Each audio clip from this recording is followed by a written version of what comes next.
Perfect. So hello, everyone, and thank you very much for joining us today from wherever in the world you may be. My name is Marga Monfarid, and I work for the International Coral Reef Initiative Secretariat, which is a global partnership for the preservation of coral reefs. It's my pleasure to welcome you to the Next for Coral webinar within our series in partnership with the Reef Resilience Network and UNESCO, hosted under the United States of America Secretariat. The topic today is the impacts of land-based sources of pollution and water quality on coral reefs. So just before we start, I have some quick housekeeping to go through. So we kindly ask you to please remain muted throughout the call. Should you wish to speak, please click the raise the hand feature in the reaction section. We'll then unmute you and allow you to take the floor. Presenters will have control of their own screen. In the case of technical issues, please notify Tom Dallison, who should have a backup copy. The presentations will be delivered in English only. For the best quality audio experience, we do recommend using a headset and a microphone if possible. The meeting is being recorded and will be shared alongside the meeting presentations via the dedicated event page on the ICRI forum. And we kindly encourage each participant to have their video on throughout the entire duration of the meeting, as this will enhance the overall meeting experience. We have a super rich agenda, which will last about an hour.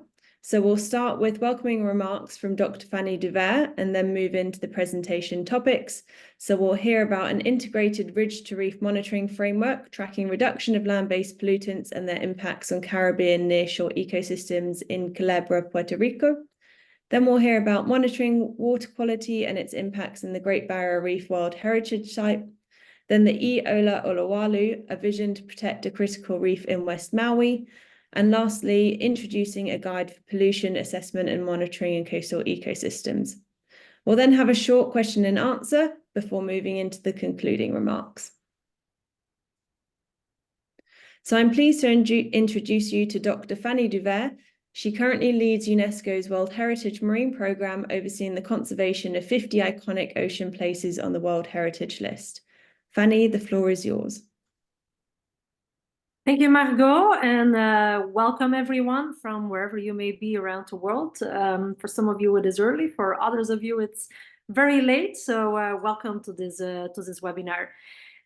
So as our colleague at the International Coral Reef Initiative said, we at UNESCO have 50 marine protected areas across 37 different countries that are inscribed on UNESCO's World Heritage List because they are very special and exceptional marine ecosystems. So some of them are inscribed for their biodiversity, some are inscribed for their special ecosystems or for representing very major stages in the history of our Earth, our planet. And so in the work we're doing at UNESCO's World Heritage Center, so we're based in Paris, but we work across those 37 different countries, primarily to help local management teams to build their capacity, and especially their capacity in maintaining those special places or special marine protected areas. So there's a lot of work that is involved, and among those 50 sites, we have 29 coral reef ecosystems. So today, UNESCO protects basically 29 of the world's most exceptional coral reef ecosystems. And one of the critical things, which also was at the origins of wanting to do this webinar, one of the critical things that we are seeing in our work increasingly is that water quality, and especially poor water quality, is a very overlooked problem when it comes to conserving those coral reefs. As many among you know, a coral reef needs three things. It needs clear water because it works through photosynthesis. It needs clean water, and it needs, of course, also water that is within a certain temperature range. So we're becoming very familiar when it comes to the aspects of climate change.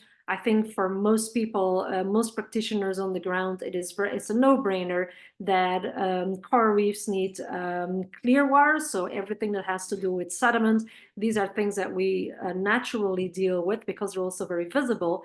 But what we tend to overlook in many places around the world is that aspect of clear water. And so we came for the first time really very, we were very confronted with this problem when we worked over the past couple of years very intensively with the government of Australia in the conservation of Australia's Great Barrier Reef. There it is very clear, despite the fact, of course, that climate change is very significant and the overarching problem in Australia's Great Barrier Reef.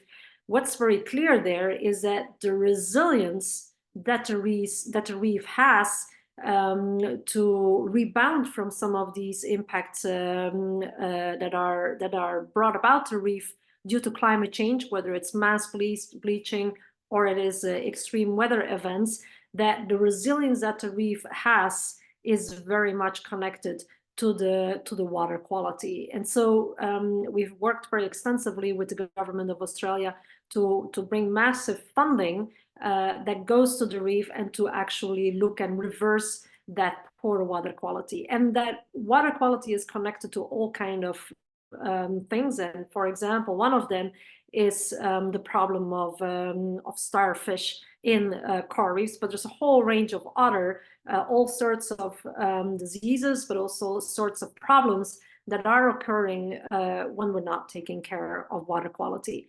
And we don't see that just in Australia's Great Barrier Reef, we see that across the board in many of the other marine world heritage sites and coral reefs especially. So we wanted to set up this webinar, and we partnered with the International Coral Reef Initiative because we want to bring forward this very often overlooked problem of water quality. And so we have a very distinguished list of speakers today, as Margot just a minute ago shared. We have colleagues that are in the practice of monitoring water quality coming from Australia's Great Barrier Reef, which probably is today the most extensive example of programs that is dedicated to water quality. But we also have colleagues of the Nature Conservancy and Wildlife Conservation Society to actually walk us through some of the critical aspects that come into being when we are treating poor water quality. I'll leave it with that, and I'll give the floor back to Margot. Thank you. Thank you so much, Fanny, for those lovely welcoming remarks and sort of highlighting the importance of this webinar. Great to hear sort of the work that you've been doing as well. So thank you very much for that. Next, I'm pleased to introduce you to Yaciel Figueroa, who serves as a project coordinator and GIS specialist for Protectores de Cuencas, a community-based NGO in Puerto Rico. Yaciel spearheads efforts to develop integrated watershed management plans. So over to you, Yaciel. Hi, everybody. Thanks for having me here. I will be sharing my screen and presenting in a minute.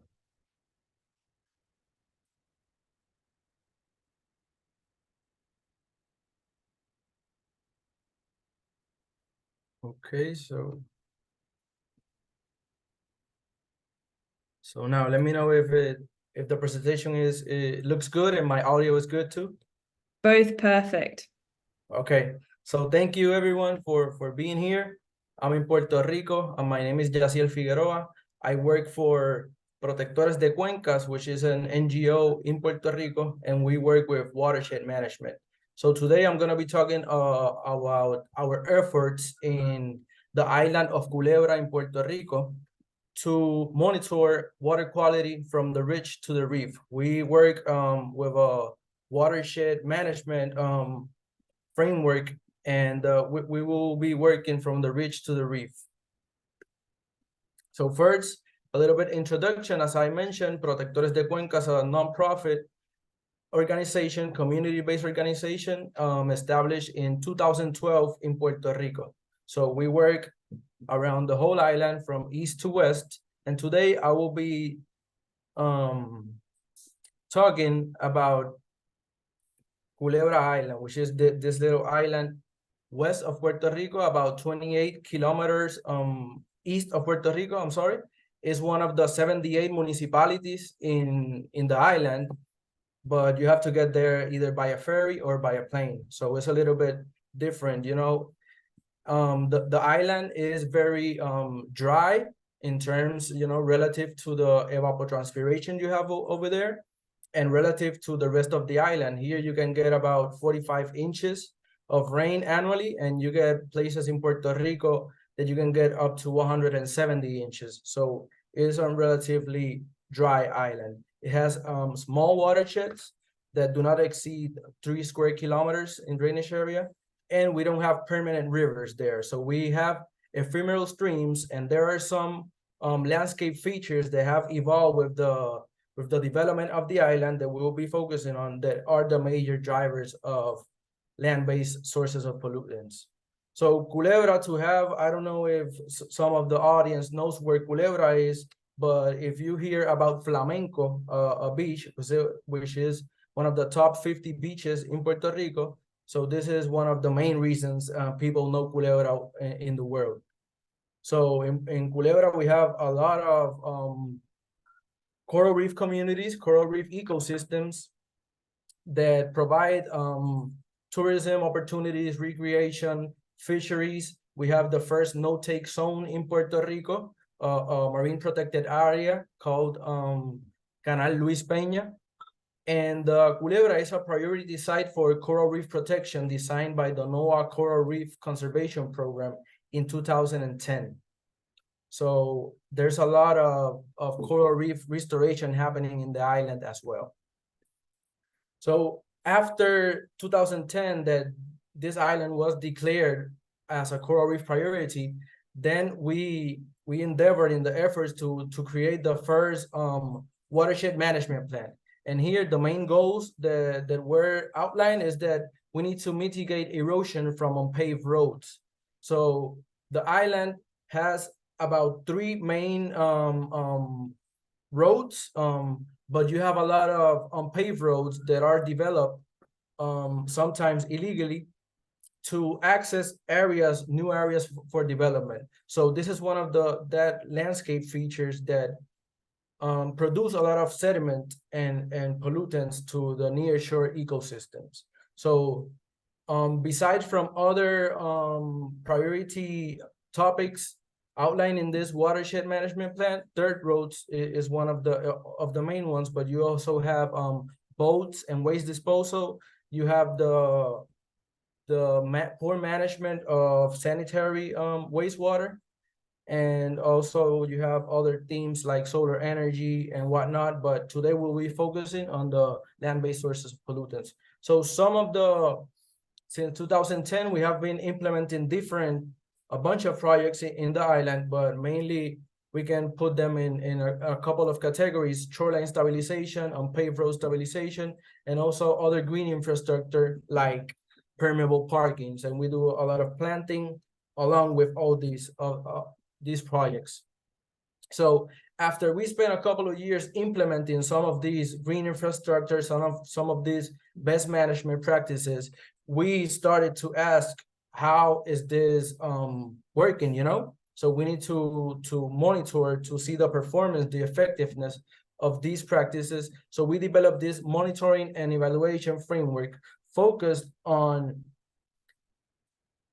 me put the pointer real quick, focus on monitoring from the ridge to the reef, those stressors, the exposure of those stressors, and how the habitat responds to these. So when we're talking about the stressors, our main thing has been the unpaved roads. So you can see here in this map of Culebra, those lines, those red lines are the unpaved roads. And these circles here represent sites where we did some research to quantify runoff and erosion coming from these. So we use the rainfall simulation method. So basically you have a shower and you simulate rain and you measure runoff and sediment on the site. So what we got from these experiments is that the runoff and erosion from the roads is a lot higher than that from the natural hill slopes that you have in the island. So these roads, you can see here the runoff coefficient, how much of the rain turned into runoff, And you can see the natural areas, this is close to 5%. And you can see that it goes all the way from 60-something% to close to 80% in the roads. So you can see that only a little bit of rain in these areas produce a lot of runoff and hence sediment. Here, the same comparison, natural areas versus roads, different road categories. I'm not gonna go into that, but you can see the difference, the huge difference in a couple of orders of magnitude. So we have continued to focus implementing rain gardens, stabilized roads, sediment ponds. So you can see here, this is a rain garden that is draining up to 1.3 miles of other roads that are producing runoff and sediment. So this is after 1.24 inches of rain, you can see, and you can see how it looks because it's also treating untreated sanitary wastewater. And you can see that this is a road that drains to that rain garden prior to implementation. And you can see the process of implementation. Here we try to grade the road so you can give it a pitch that the runoff when it rains, it goes through a ditch. So you can channel that runoff outside of the road and you put it through the ditch. And then you keep downstream, you keep constructing those, a lot of sediment ponds, a lot of swales combined with vegetation so that you lower the erosive energy of this runoff, and you also provide spaces where these runoff and this water can dissipate the sediment so you don't have a straight delivery to the coast. So this is a lot of what we do. So trying to monitor and know the performance of these practices, we have started to monitor while we give maintenance to these roads.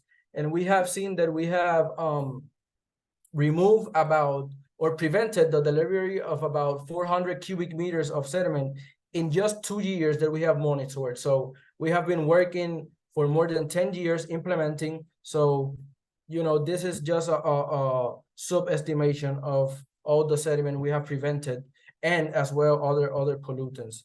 So after we monitor the stressors, we're monitoring the exposure. So here you can see a couple of a map with the sites that we monitor. We have sites on land monitoring water. We have some rain gauges monitoring rain. Here the squares are the different stations that we have in the near shore, so in the water. And we have also some cameras, these little symbols, to try to have a visual image of the sediment plumes.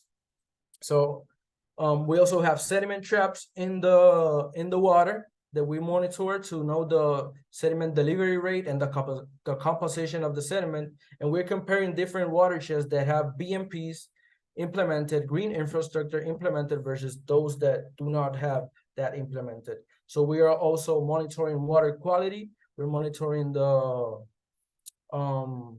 different physical chemical parameters. We're monitoring the clarity of the water, measuring photosynthetically available radiation, and we're also measuring nutrients and bacteria.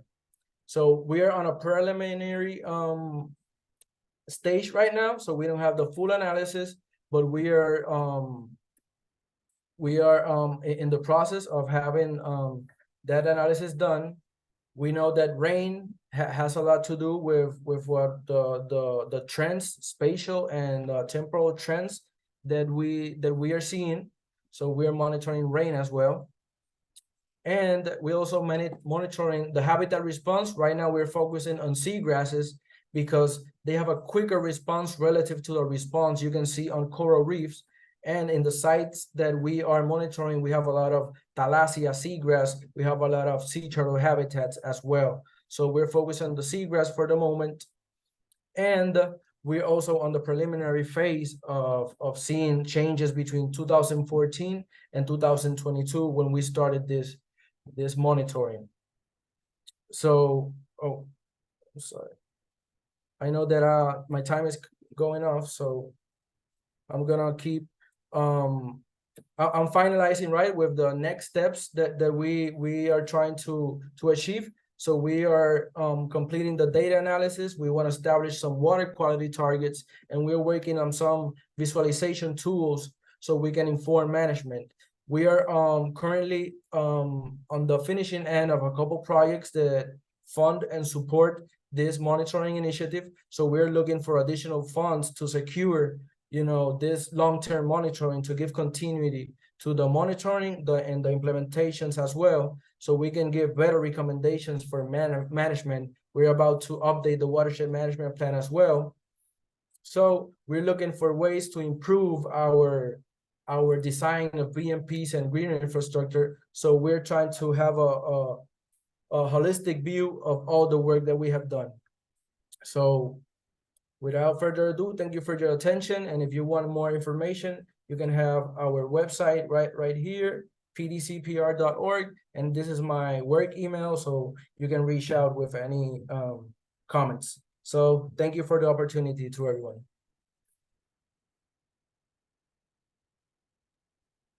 Thank you very much, Yasil, for your in-depth presentation. It was great to learn more about your island, Culebra, particularly the methods that you're using. So the rainfall simulation method, that was super interesting. So thank you very much for sharing that with us. Next, we'll hear from Martina Prazeres, who is currently managing the Great Barrier Reef Marine Monitoring Programme at the Great Barrier Reef Marine Park Authority. Her main role involves developing strategic approaches and resources for communication and dissemination of the importance of water quality monitoring and the impacts of poor water quality to ensure ecosystems in the Great Barrier Reef. The floor is yours, Martina. Thanks, Margot. Just share my screen. Can you hear me fine? I hear you well, and I can see your screen. Okay, I'm going to put in presentation mode and let me know if this works. Is it okay? All good. Okay, thank you. Well, thanks for that, Margot. Yes, my name is Martina, and I work with Dr. Kay Walker. We're both part of the Marine Monitoring Program at the Great Barrier Reef Marine Park Authority. And today I'll be talking about our program and how we monitor water quality and the impacts of water quality on the Great Barrier Reef World Heritage Area. But before I start, I would like to acknowledge the traditional owners of the lands where I'm meeting you today. Here in Townsville is the Wugurukaba and Bindal people, and I would like to pay my respects to the elders past, present, and emerging, and also acknowledge the amazing and significant contribution they've done and they still do in protecting and managing the Great Barrier Reef. So I'd like to start with a brief introduction on the Great Barrier Reef Marine Park and World Heritage Area and its catchment. I'm pretty sure we're all familiar with the sheer size of both the Great Barrier Reef Marine Park and the World Heritage Area. It extends over 14 degrees of latitude here. I don't know if you can see my cursor. And of course, it stretches approximately 2,300 kilometers along the coast of Queensland. It covers a huge area. We often say the area is the size of Italy, just for comparison. And it has a large catchment area adjacent to the reef as well, which is this yellow line here of around 425,000 square kilometers. So it is a huge area. It's also very variable. So there's a lot of variability because it goes all the way from the equator, near the equator, all the way to the subtropics. And another thing, when we talk about water quality, we need to talk about changes in land use that happened over the past 200 plus years in the area. So European settlement is started around the late 1800s. And since then, populations has increased steadily in Queensland. And of course, with that came a lot of coastal development. So you can see here on this map that extensive areas of vegetation had been cleared. And this is basically to support Queensland's primary industry, which is agriculture, primarily sugarcane cultivation, but also grazing and forestry. So it's been acknowledged that the main land-based runoff is the main diffuse source of pollution that enters the Great Barrier Reef. And of course, this is linked to the use of fertilizers and agricultural chemicals such as pesticides. And I like what Fanny said earlier, because on the Great Barrier Reef, a lot of people think that water quality is not an issue. And it's because when people think about the Great Barrier Reef, they think about those beautiful blue reefs in the offshore areas. And that is true. But I have this image here with this slide with these images of some of our inshore sites. So even though the inshore area, where we like to talk about inshore area, we're talking about the area, of course, closer to the coast, is the primary area that is impacted by poor water quality coming from land-based runoff. When we have big flood events, we have flood plumes going all the way to the outer shelf, mid-shelf reef. So this is just an example of a flood event that we monitor in the Endeavour up in Cape York. So Cape York is the northern part of the reef here, you can see on the map. And this was April 2022. There was a huge trough that went past, and you can see on the satellite images here, there was clear, and then the Endeavour flooded, reached major flood levels, and there was huge flood plume that went all the way out to the mid-shelf reefs for that region. So Forester Reef is considered a mid-shelf reef, and you can see the flood plume well over that reef. So yes, most of the Great Barrier Reef are those beautiful blue reefs that we show to the world, but there's also, as I've shown in the pictures, beautiful inshore reefs that are impacted and are important to the region. And occasionally those flood plumes do affect those reefs. And here's another example of a flood plume in 2019, of a flood plume affecting a mid-shelf reef. So poor water quality has been acknowledged as a major threat to the reef, and of course reef-dependent users for at least 20 plus years now. And this is starting in 2003. And not because poor water quality affects also the condition of the reef, but also reduce the resilience of the reef, especially now that we have a lot of marine heat waves, mass bleaching. We have a lot of storms, cyclones that come past our region. And of course, it reduces the capacity for those ecosystems to recover from these acute disturbances. But as you saw, the Great Barrier Reef is a huge area. The Great Barrier Reef Marine Park Authority is responsible for managing the marine park, but a lot of the land-based runoff issues that we have are managed by the Queensland government as opposed to us in the marine park. So to manage water quality on the reef requires what we like to call a collaborative approach.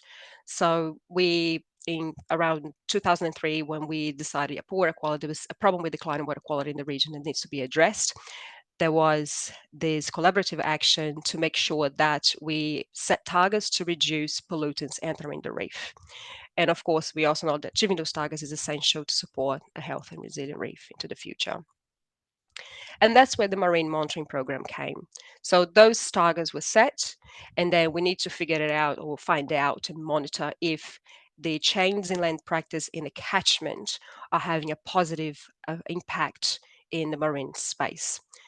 So the marine monitoring program was started in 2004, 2005. So right after those, the plan to reduce pollutants was set in motion. And the basic aim of the marine monitoring program is to monitor and report on water quality in the inshore area, but also the condition of key ecosystems, which are seagrasses and coral reefs. And while we manage the program, I'd like to acknowledge our research partners in the program that actually do the monitoring for us. It's the Australian Institute of Marine Science, James Cook University, and the Cape York Water Partnership. Oh, sorry. So this is a conceptual diagram, because when we talk about inshore reef, as I said, it's usually we were talking about the area closer to the coast, but there is not a consensus of what the inshore area of the Great Barrier Reef actually, how far it goes. But we like to say is basically as far as it can get with a dinghy, a small boat that you can go out for the day. So the inshore area, even though it's a very small part of the reef, as I said, the big offshore reefs is the majority of the reef. So the inshore reef is around 11% of the World Heritage Area, but it is very important. is where the Queensland community spend most of its time on the reef. It's got highly cultural significant First Nations peoples. We have a lot of beautiful seagrass meadows.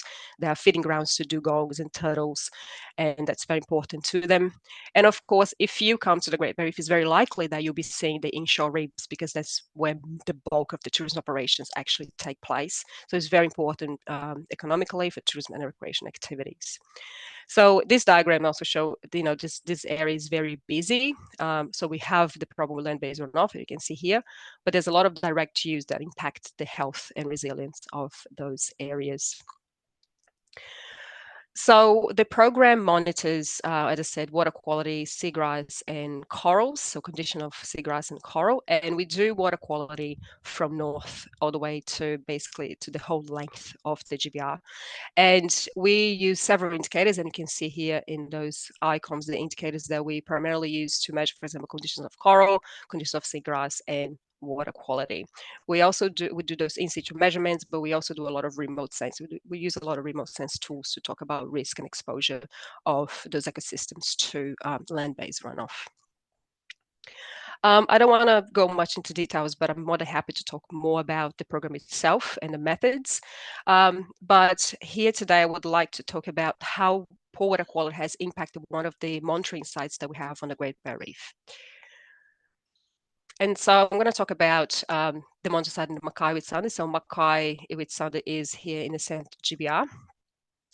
And you can see we monitor everything around there, but I'm going to talk about the coral reefs. So this is a picture of a center of Acropora in 2016 at Daydream Island, which was in very good condition. So in the marine monitoring program, we measure health through what we call the coral index scores. And the index score is informed by these coral indicators down here. So we say we have 5 indicators here, and they all inform the coral index score. And here the yellow represents moderate, the green good, and then the orange poor condition. So the reefs around that region were in relatively moderate condition until we peaked to a good condition around 2015-16. And then in 2017, we had a severe tropical cyclone that affected the region in early 2017 called Cyclone Debbie. Cyclone Debbie was a tropical cyclone Cat 4 and caused enormous damage to the region. It was one of the most costly cyclones to the Queensland economy, and to this day, tourism operators haven't been able to bounce back from that. So this is the site before the cyclone, and this is the site today. So last year, when our partners went back, this is what this site looked like. So it's completely covered in macroalgae.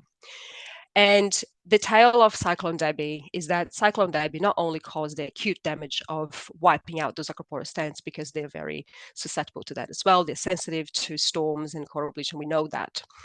But what happened next is that when Debbie came through, there was huge floods that pumped enormous amount of fine sediment into the reef. That fine sediment got trapped in that region for a long time. So that meant that corals could not settle. And when a little bit of cleaning up was done by the hydrology of the place, a lot of microalgae start settling in because they have a competitive advantage to it. So it's been Cyclone Debbie was 2017. It's been 7 years since Cyclone Debbie came past, and the reefs over there, as you can see here, conditions has declined and has been poor since. So coral communities in that region haven't been able to recover in the rate that as researchers and our monitoring partner was expecting them to recover. And it's because that sediment just settled in the area, and wind kept suspending the sediment, is stopping a lot of the corals to settle, and the ones that managed to settle to survive. However, there's a good news story for the area. We also monitor water quality in the area. And here is the same color coding. We have yellow as moderate and orange for poor. And I just want to talk about 2017. So of course, the water quality around 2017 when Cyclone Debbie came through declined. There was a lot of sediment, but water quality has since been steadily improving. And as I said, it's been taking a long time, but that sediment has been started to be flushed out of the region, and water quality overall in the region has been improving. So indicators such as chlorophyll A and other nutrients have been improving over time, which means that even though a lot of the sites are still full of microalgae, you can see here in this photo, there's a lot of juvenile corals finally coming in to settle in the region. So there is hope that with improving water quality, it will give a better chance for these corals to survive acute impacts such as what we just had in the Great Barrier Reef, mass bleachings. So all of that you can find in our dashboard. We have a lot of resources. As I said, we monitor the whole extent of the Great Barrier Reef, which is a huge job. There's a lot of information out there, and it's very difficult for us to summarize everything in 10, 15 minutes. But I think this case study is a very good representation of, when you have good water quality, what can happen to the environment. And of course, all this information is highly detailed in our technical reports that we publish every year. And the latest reports due to come out in a couple of weeks. So if you're interested, stay tuned. And that's me. Thank you. More than happy for you to contact me for specific questions about the marine monitoring program. We're always looking for some insights from the outside. As I said, the Great Barrier Reef is a very particular space because of the size of it. But our program is always looking for collaborations. Thank you.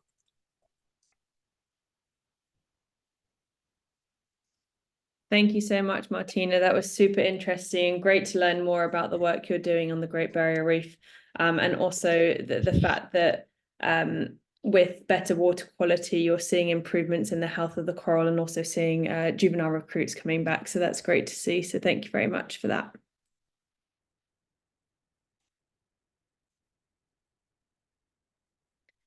Next is Kim Felinsky, who leads the strategic planning around land-based pollution that connects into the ocean for the Hawaii and Palmyra chapter of the Nature Conservancy. An environmental engineer and soil scientist by training, she works to make the case for projects that can reduce wastewater and sediment impacts to nearshore ecosystems. So over to you, Kim, and the I Ola Oluwalu. Thank you.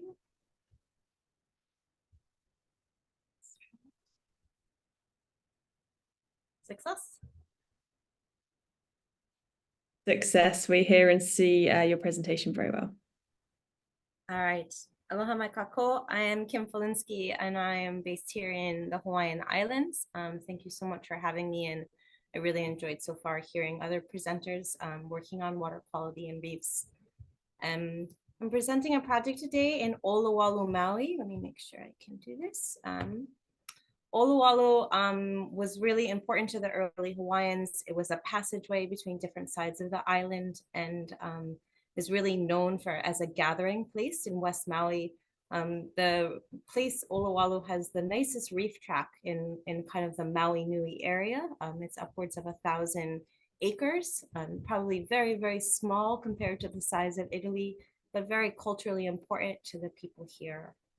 And just to give you an idea of where we are, it's that box there.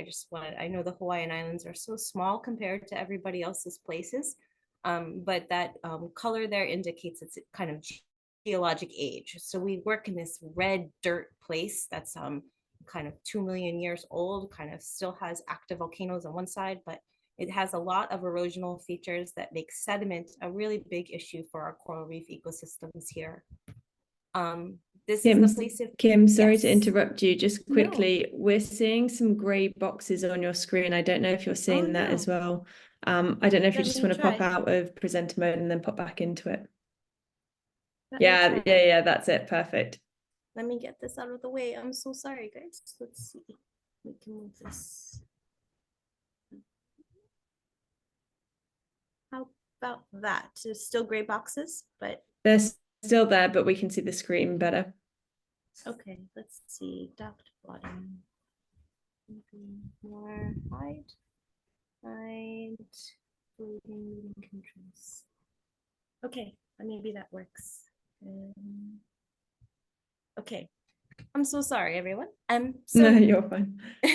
So this is just another way of looking at our 1,000-acre reef that we're trying to protect and kind of the watersheds above, and some of the different land use there. Those triangles represent the water quality sites that we've been doing with our community partners, a group called Huyo Kavaiola that's been doing water quality monitoring for the last 8 years and has kind of provided the base for some of this work. But I have to say that underneath all of this is our history. The history of this land is that it was re-irrigated for sugar, and that after that it was grazed, and today is fighting problems with drought. So you have a number of factors that are really leading to the erosion problems and the changing of the hydrologic system in general. We also have that kind of sea level rise component. And on the top left picture, you can see the challenge of having a highway with 90,000 vehicles a day coming across. It's the only highway connecting the main town to one of the biggest tourist areas. And it looks like it's about to be washed out in the next 10 years. So we have big coastal erosion concerns as well.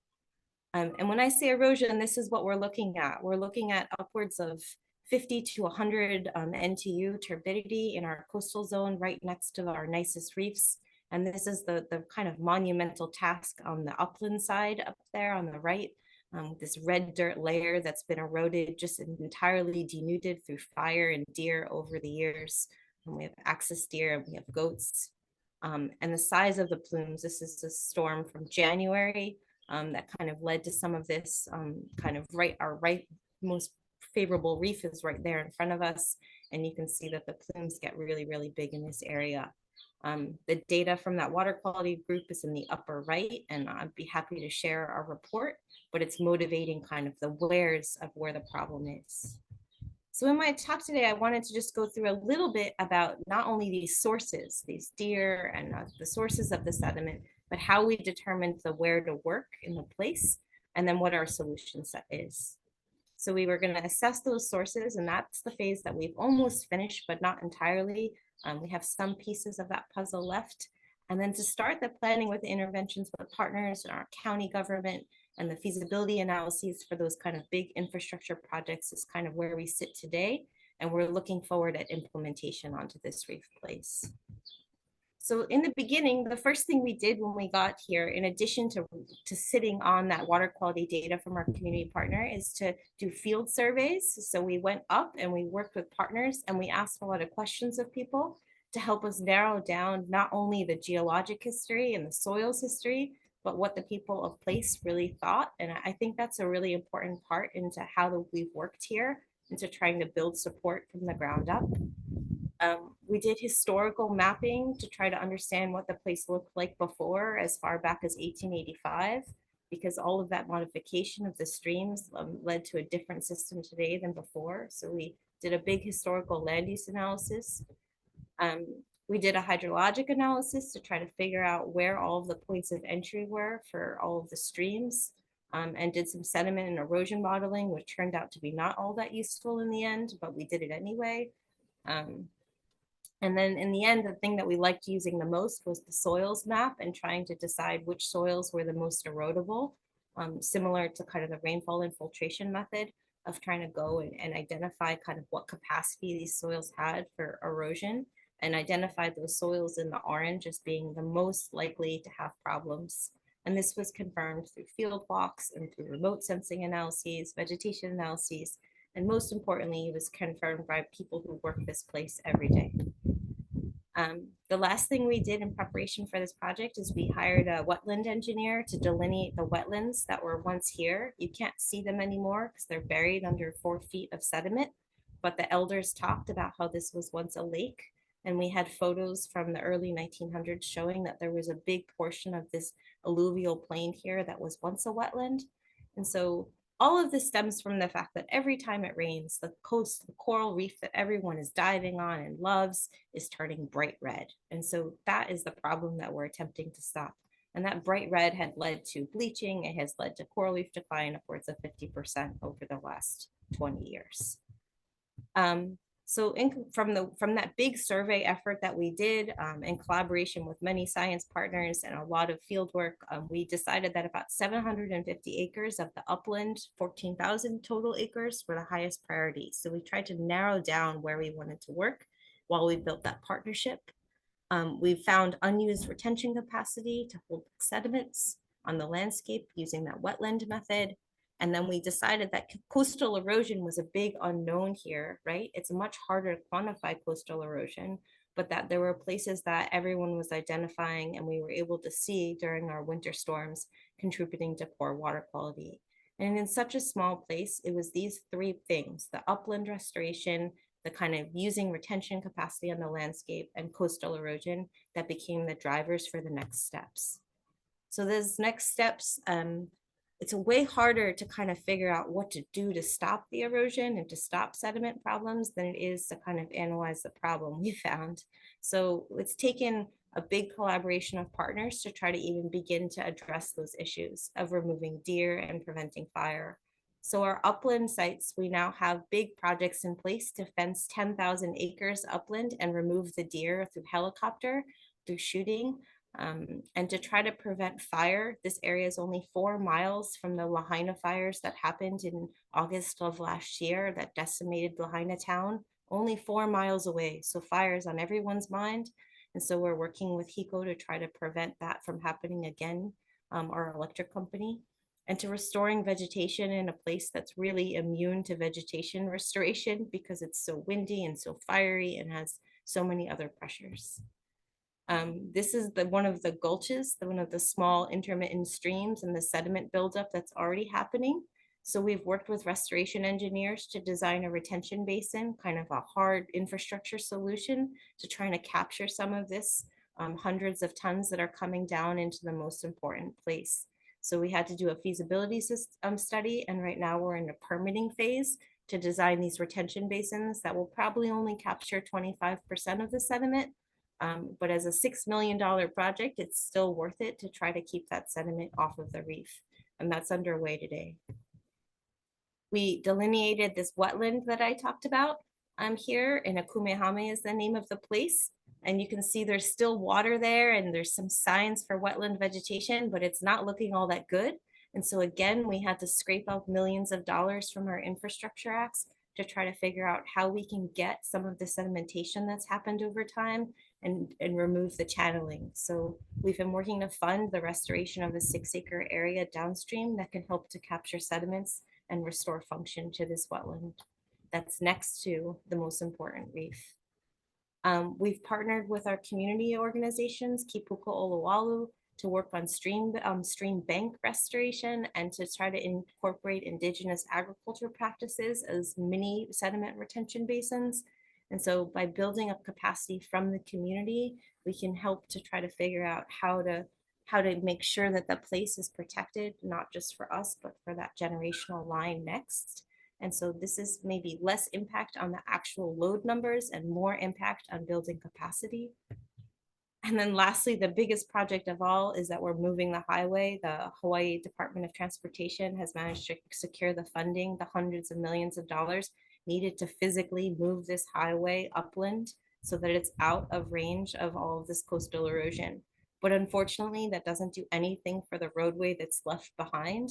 And so TNC has been working with the community to try to outline a process of what do you do now that you've moved a highway, what happens? Is it a bike path? How long do you use it? Can you still park here?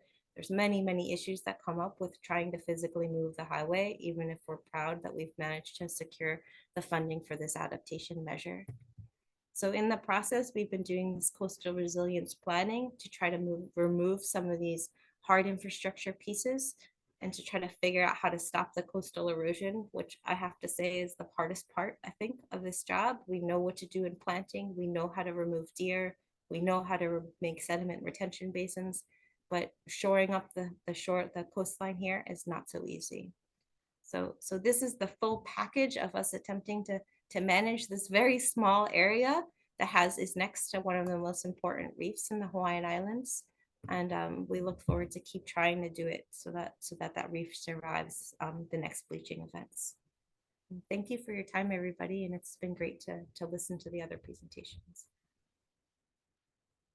Thank you so much, Kim. It was great to learn more about the analysis and next steps that you guys have been conducting under your program, including the retention basin that you've created. That's pretty cool. So congratulations to you, and thank you for sharing more with us. Our next speaker is Amelia Wenger, who leads WCS's water pollution program, which involves developing strategic approaches and resources for pollution assessment, monitoring and management in order to guide country programs on tackling water pollution effectively. So over to you, Amelia. Thank you, and thanks everyone for attending today. Get my screen shared. You can see that. Okay, so today I'll be, and can you see the speaker notes? Or are you okay? No, you're in presentation mode, all good. Okay, perfect. So today I'm going to be giving you a brief overview of a coastal pollution toolkit that we've just developed. This work I'm going to talk about today came from a working group that I led and involved many people and many discussions over the last few years. This was really a team effort in bringing all of this information together, including Kim, who is on the call today, who we just heard from. So this coastal pollution toolkit came about because, as you've heard today, assessing and monitoring pollution is not straightforward. It can be expensive, and it requires a considered approach to ensure that the findings can be used to initiate action, motivate change, or evaluate effectiveness of management. And over the years that I've both been providing advice to people about pollution assessment monitoring and have tried to undertake it myself, there are similar challenges that arrive and similar questions that people have. And though there are really very detailed and long manuals about water sampling, there was nothing out there that provided a structured and user-friendly way on how to think about the design of the program that allowed people to acquire the information needed to guide management decision-making. So the guide, the pollution toolkit, is actually 3 parts. The first part is a guide for pollution assessment and monitoring in coastal ecosystems. Second part is fact sheets on approaches to assessing and monitoring coastal pollution. And part 3 is fact sheets on methods for collection of in situ water quality. So the first part of the guide, I'm just going to give you a highlight of a few key sections in the documents, really is on this question about getting started in the initial assessment. Often it can be very, I think, daunting to figure out even where to even begin in understanding land-based sources of pollution. And so we've sort of broken down what an initial assessment could be into 3 categories: understanding who are the key communities and organizations involved, what are the sources of pollution, and are there any existing policies, legislation, or regulations in place for management, and where are the pollution generating activities occurring, and where in the coastal environment are the pollutants ending up.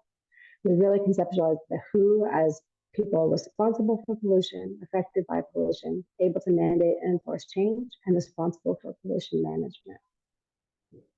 Now, the initial assessment can be quite short or more detailed, and depending on your information needs, and it can include both a desktop assessment of existing information, a physical inspection, going out and actually looking at what's happening, examining infrastructure, seeing that your highway is washing away into the coast, and also formal and informal discussions with key informants and community members.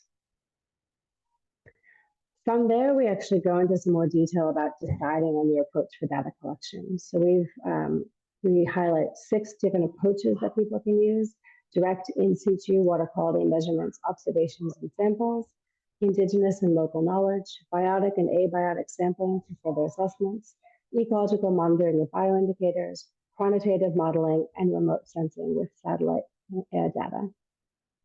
And through this section, we go through understanding the different approaches that could be used based on your information needs, understanding trade-offs among the different approaches, and how project logistics and constraints can come into play. And all of these methods and approaches are detailed in part 2 of the coastal pollution toolkit. So these are sort of more technical resources. One of the most common questions that I've gotten over the years about pollution assessment and monitoring is really around the collection of in situ information, such as collecting water samples. And so in this section, we go through a selection of the most appropriate parameters that could be measured to help answer your objectives and questions, and the methods that are available to you based on your objectives and moderated by logistical constraints and available resources. And just to give you an example of what this looks like, this is quite a large figure, but we go through the sort of main pollutant types. So for instance, you might be interested in microbial organisms, and we've outlined some of the different sort of main parameters that people use to measure the microbial organisms or nutrients, for instance. And then you can see here the different icons show which industries or land use activities generally cause these types of pollutants. We go through 6 different types of collection methods for collection of in situ information: manual water sampling for laboratory analysis, automated water sampling for laboratory analysis, automated measurements with a data log or a sensor, passive sampling, manual water sampling and analysis with a water quality testing kit, and manual measurements with a handheld analog or digital instrument. And again, this all of these methods can be found sort of in detail, a detailed assessment of them in the fact sheets on methods for collection of in situ water quality in part 3. From there, the guide goes through how to do site selection and understand your sampling frequency, quality control and data management, analysis and communication of data. And then we have some worked examples of common questions and approaches that people could use based on the questions, and have a frequently asked questions section. So this was really a quick overview of all of this, but hopefully you get a sense of the kinds of information that is included in the toolkit. And throughout the year, we'll be holding more regionally specific webinars and training on using the toolkit. So if you're interested in attending those, please follow me on LinkedIn, and I'll be posting the details on when they become available. So I really appreciate your time today. You can download all of the resources from this site, and I'm happy for you to contact me via email. Thanks. Thank you, Amelia, for providing an overview. I have read those toolkits and they're extremely useful. So if you haven't seen them already, I do urge people to go over to WCS and have a look at those. We have a few minutes left, so unfortunately we don't have time for a Q&A during the webinar. However, if you do have questions, please do just pop them into the chat and we will do our best to respond to you after the webinar. With that, I would like to pass the floor back to Fanny for the concluding remarks. Thank you. Thank you, Margot. And thank you to all the speakers for, I think, giving a very brief but very rich overview of what water quality all entails. Just in a brief nutshell, I think there's a couple of points that really come to the forefront, and a couple of conclusions I think that are really important. And that's one thing that we have seen, that we've seen across the presentations that were given, but we also have seen across the work that we all do, that is that the land and the ocean is completely interconnected, and it is impossible, simply impossible, to protect the ocean area without actually looking what is happening on land. And I think that was very clear in the presentation from Puerto Rico, very clear in the presentation also in Australia's Great Barrier Reef, but also in the other locations that our speakers took us to. So when you are concentrating on ocean conservation, especially in a coastal area, it is absolutely indispensable to look at what is happening on land, because it's in a variety of ways actually that what's happening on land is actually affecting the ocean area, and sometimes that can run out to tens, sometimes hundreds of miles into the ocean. So it's not necessarily just a small strip close to the coast. And as our colleague in Puerto Rico very clearly indicated, it is about clarity. I think in Hawaii we saw the same issue, that it's about sediment and really looking at how to treat that from the land, but it's of course also nutrients, as we saw in the example of Australia's Great Barrier Reef. I think a very important conclusion also that came out of the presentations, that is to work from the bottom up Also in our work at UNESCO, we see that treating water quality, especially poor water quality, demands tremendous amount of investment and dedication. And so what I think the presentation of our colleague from Hawaii was very clear that working from the bottom up, having that partnership with local communities is a very significant part of the way we successfully can build or reverse poor water quality. I think what Amelia showed very clearly is that the water quality has a wide variety of components to it. It is about bacteria, it's about nutrients, it's about sediments, it's about a whole wide variety of different types of effects that you can have from the land on your coastal system. And what she very clearly and succinctly explained is that it starts about who is polluting, it starts about what is the type of pollution that is going into the ocean, and where is it going, where is it coming from, and where is it going. And a critical thing to take away from this webinar is that you have point source pollution types in our ocean, but water quality is really a system-wide type of pollution. And it is for that reason that it's often invisible. If it's not about sediment, then it's often invisible. And it's often something that we overlook also when it comes to ocean conservation. And so Amelia, I think, wrapped that up very clearly, although she did it very fast because of time constraints. But it is an elaborate set of parameters that you can look at, but it does start with some very simple questions. So I'll give it over back to you, Marco, but I wish to thank all the speakers on behalf of UNESCO for taking part in this webinar. I see that we have at one point we had over 100 or nearly 120 participants in this webinar. So we hope you picked something up. And last but not least, I would like to thank my colleague, El Guiar, who is also with us at the UNESCO World Heritage Marine Program, and who has working together with ICRI on behalf of UNESCO to set this up. Back to you, Marco, and thank you, everyone. Thank you so much, Fanny, for those lovely closing remarks. And I'd like to just echo what you said there about land and ocean being interconnected. I think that's a very good point to make sure people leave with. So just quickly, all of this information will be shared via email after the webinar, and it will include a link for the recording, the presentations, and additional resources. They can also be found on the dedicated ICRI events page. The next webinar will take place in May, and the exact date and time will be shared shortly, and it will be on national biodiversity strategies and action plans. So please do keep an eye out for that. Lastly, if you have not seen already, it is also the ICRI 30th anniversary this year, and we're celebrating this great milestone across our social media channels. So please do follow us and help us to share that message. A big thank you to all of the speakers for your fabulous presentations, and to our partners of the webinar, the Reef Resilience Network and UNESCO, hosted under the ICRI chairmanship of the USA, as well as our financial supporters, the Principality of Monaco and the Government of Sweden. Lastly, a big thank you to all of you for your time in attending this webinar, and we really look forward to welcoming you to the next one. So thank you very much, everyone, and thank you to UNESCO and our partners as well.